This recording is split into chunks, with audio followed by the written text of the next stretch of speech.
Have you ever pondered what may occur if your feelings had the power to shape your food choices, establishing an ethereal connection between the pleasure of eating and your most profound life experiences? Imagine dining at a restaurant where each mouthful evokes joy, sorrow, and every other human emotion in addition to satisfying hunger. That was the life of Clara, a very gifted cook who found a unique talent. She could put her emotions into every meal she made, using every ingredient and method. In order to turn her strong emotions into distinctive culinary experiences, Clara lost herself in her recollections. A large number of customers were drawn in by the enchantment of her cooking, wanting to experience the joy she brought with each meal. Her speciality, the world's happiest dish, turned into a wonderful marvel that lifted people's moods in addition to pleasing their palates. But there is a cost to celebrity that is hardly spoken. Clara quickly came to the realization that every happy feeling she expressed through her cooking had to be balanced with her personal tragedies. In her attempt to make her customers happy, she buried sad memories and unpleasant experiences deep within herself. She started to see that her own joy was diminishing. With every grin she was able to elicit, the weight of her past gradually crushed her in her kitchen, which had once been a haven of love and passion. Her humanity was stripped away, and she found herself caught in a never-ending circle of hopelessness. Days stretched into weeks, and weeks into months, while her thoughts shattered like shattered glass. Once a space of light, the diner started to feel a quiet pressure that suppressed conversation and laughter. In an attempt to continue cooking joyful meals, Clara, who was no longer merely a chef, turned into a shadow of the person she used to be, and an echo of the lively lady she used to be. She got more and more trapped in a downward spiral of misery and despair. Her story thus turned into a psychological horror tale, a voyage through the mazes of her tortured mind, set against the backdrop of the crackling fire and the perfume of spices. Every new recipe became a representation of her inner conflict, a mob wall separating the happiness she offered her clients and the profound sadness that robbed her of her humanity. By walking the fine line between culinary genius and madness, Clara exposed herself to the fact that her soul grew a little thinner with each dish she served the world. As desperation started to seep into her creations, her patrons could sense the subtle shift in flavors, the pleasure and happiness they had previously experienced, turning into a strange void, as if each bite were infused with a latent melancholy they could not fully comprehend, even though they continued to compliment her talent. After a few days, the restaurant that had once been a symbol of joy soon became a source of anxiety. The regulars started to hear rumors. According to some, Clara's food had a somber undertone, with melancholy permeating each taste. After tasting the renowned recipe for happiness, a group of food critics made the decision to come, enticed by the allure of the celebrity that formerly existed. Those who had sat down to eat Clara's food started to depart without finishing their meals, as if a primordial sense told them something was amiss in her company, and their remarks mirrored the tension that had been building in the air. Clara started to show herself. Each slash of onion felt like a knife cutting into her soul, each splatter of oil a suppressed cry that yearned to be heard. How had she gotten to this stage? As though she had fallen into a dense mist that obscured her vision of anything but her own agonizing feelings, she discovered an old recipe journal she had left in its pages were filled with memories of her early years, the joyous times she believed would be sufficient to offset her suffering.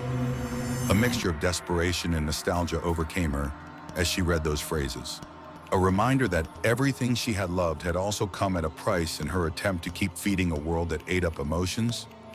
It was an emotional trap. This time, Clara chose to try a different dish. In addition to channeling joy, she dared to combine it with the suffering she had carried for a long time.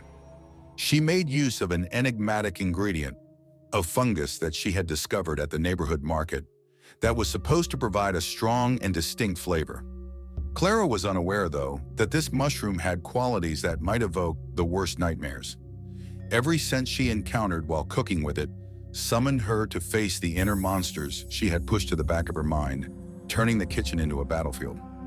On the day the new dish was presented, there was a lot of excitement in the air. The restaurant's popularity and interest drew critics, who excitedly anticipated the flavors that were promised. Nervous and determined at the same time, Clara showed them her creation. The critics' faces changed after the first bite, and even though the food was superb, there was more. A hint of pain crept through their spines, a deep sadness that started to permeate the room. However, Clara was so enthralled with the applause that she was unaware that she had let loose something far darker. The appreciation of her talent quickly turned into a cascade of overwhelming emotions that caused patrons to revisit forgotten traumas, and they started to experience a sort of catharsis. Once a haven, the cafe became a site of conflict where discussions became whispers of agony and laughter died down.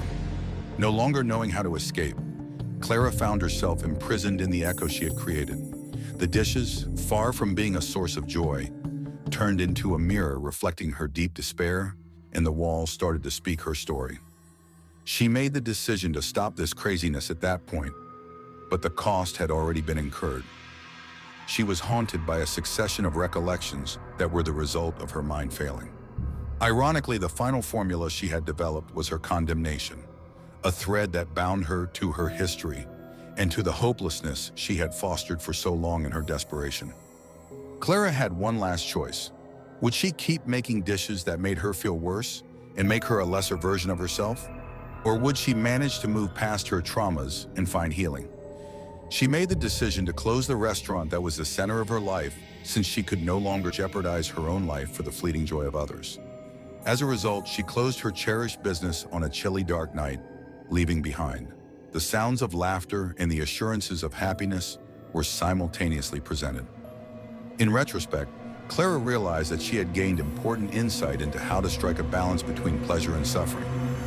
Finding inner peace was more important to her than simply providing for others. She stopped cooking and started writing and sharing her story instead. By doing this, she turned her suffering into words and became a storyteller who examined the dark, the crazy, and the lovely aspects of human existence.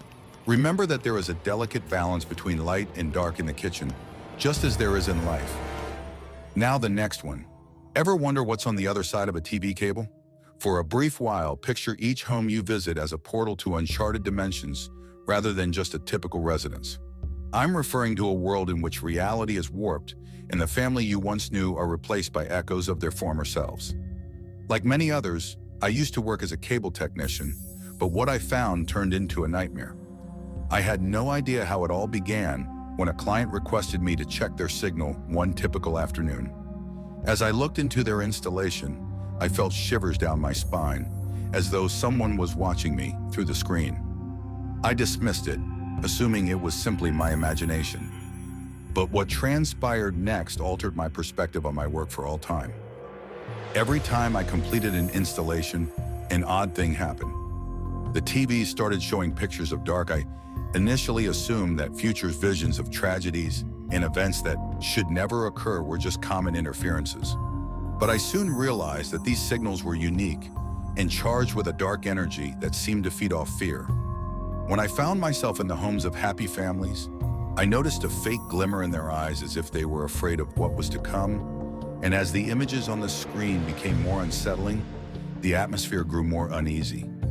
Families began acting strangely, as though they had been affected by something they couldn't comprehend. And one morning after a particularly disturbing day, I came home to find something that left me speechless. The ominous brightness of the television screen lit up the living room, and I was frozen with terror as soon as I walked in. A video was playing in a never-ending loop while my wife and kids sat there staring at the TV. I was completely chilled by what I saw. It was myself, but not the person I recognized. It was a warped, shadow-ensnared version of myself. A silent scream wrenched my face. Reality collapsed around me in a moment of despair as the scene was crowded. I attempted to go closer and yell their names, but my lips would not cooperate. Although they were present, they weren't them. Their eyes revealed a profound melancholy they were unable to conceal, and their laughing was a hollow echo.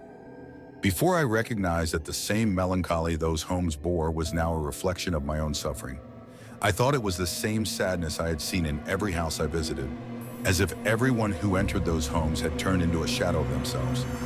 Desperate to preserve them, I kept thinking about my own death, a continual warning of what might occur if I didn't interrupt the cycle. I looked for answers, I made the decision that I had to go back to the locations where I had experienced that odd bond, where shadows had taken the place of families. I went over each installation again, making an effort to recall every signal and detail I had seen in each house. I could hear echoes of distorted laughter, but there was just intense anguish instead of happiness. I felt as though the walls were crying, and each cable I touched revealed a little bit of information that added to the mystery. Time was running out, and a voice in my head warned me that my own family would be caught in that vicious circle indefinitely if I did nothing. Throughout my quest, the picture of the television pushed me onwards and compelled me to discover the center of this network. I listened to other technicians' accounts of similar occurrences, stories that had previously been written off as urban legends. But now I saw they were crucial to comprehending my predicament. Each of them had encountered the unknown up close, but they all left without answers. One veteran in particular, who had devoted his life to unraveling the mystery of the shadow network. Eventually, I was able to get in touch with him, a man who lived in seclusion in the hills far from modern distractions. When I came across him, I understood that the darkness was more than just a technical phenomenon. It was an entity, a force that could devour everything if left unchecked. He explained that television served as a bridge between realities and a medium of connection. But he also mentioned that there was a way to break the cycle, a way to untangle the intertwined lives. The solution was risky, but he said I had no choice but to face the darkness head-on, face my own fears, and reclaim my family. I had never witnessed a night that dark, as though the stars themselves had concealed themselves behind a cloud cover, until I made the decision to do so. I returned home with newfound determination, prepared to confront that abhorrent reality. As I turned on the television, I saw my family trap, their faces marked by panic and sorrow. The image of my own death blazed fiercely, but this time, instead of fearing it, I felt a surge of courage I couldn't help but shout, invoking the essence of my love for them.